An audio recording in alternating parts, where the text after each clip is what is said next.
Verse 17. So he told her everything. Satan's going to break us. Watched a documentary last night. Again, I'm kind of a history nerd. Not kind of, total history nerd. It was talking about POWs and how the Germans became very skillful at getting information. And all the things they did. It started in World War One, even got bigger in World War Two. And part of what they did was listening on private conversations.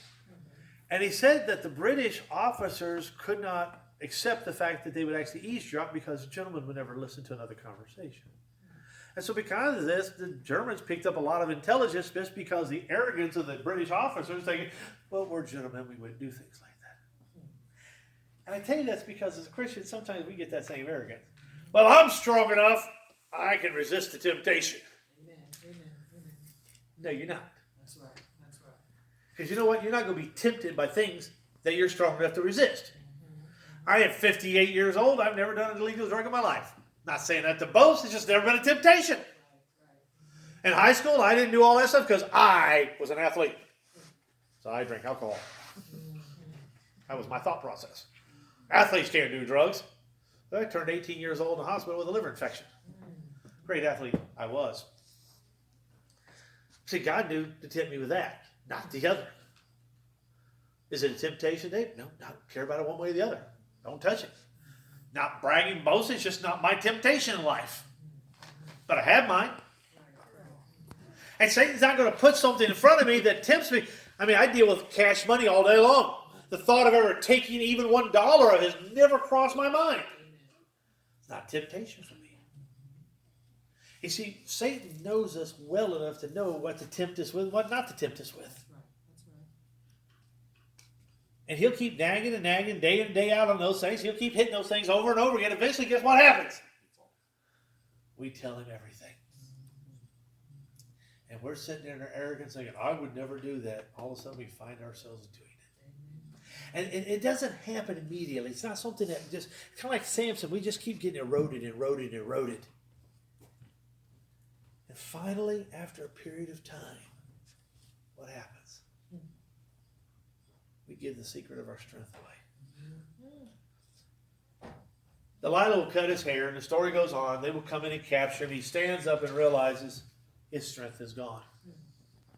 The Philistines will take him captive. They'll pluck his eyes out. They strap him to a grist mill, and he's forced to grind grain. They decide to have a big party, and they bring him in.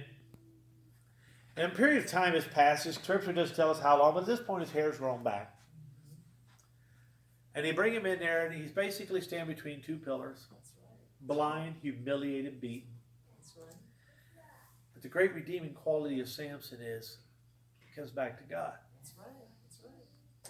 And says, God, you give me the strength one more time. And let me die with these people. And it says that he pulled down the pillars and killed more of the enemy than he ever had in his entire career.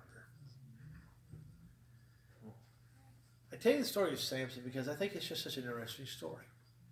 It starts with parents who want a child, who their lack of understanding of God, I think, contribute to the upbringing. We don't have that story, but I think it's there. We have a story of Samson who somehow can't follow the basic precepts of don't go out with those other women. Stay away from them. And it's this relationship with the Philistine women that will ultimately destroy him. See, as children of God, we've got to understand God didn't put those rules in place to punish us.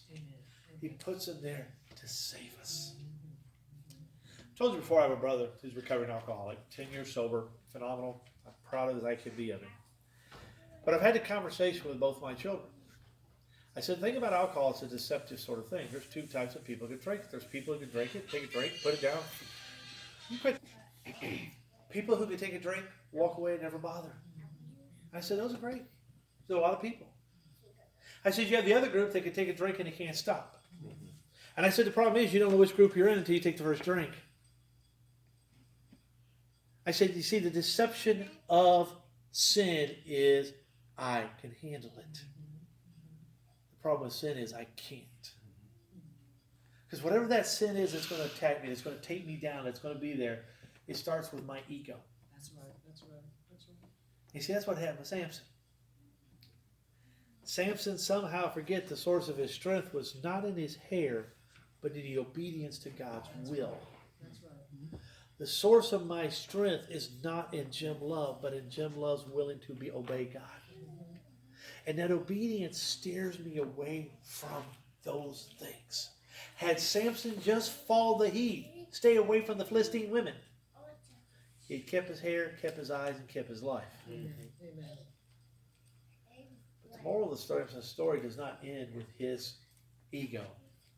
It's the humility at the end of life when he finally acknowledges the source of strength. Because the beauty of God is, as long as I have breath in my lungs, God will take me back. Amen. Amen. Amen. God is a great God and a very just God, a God of to man's obedience.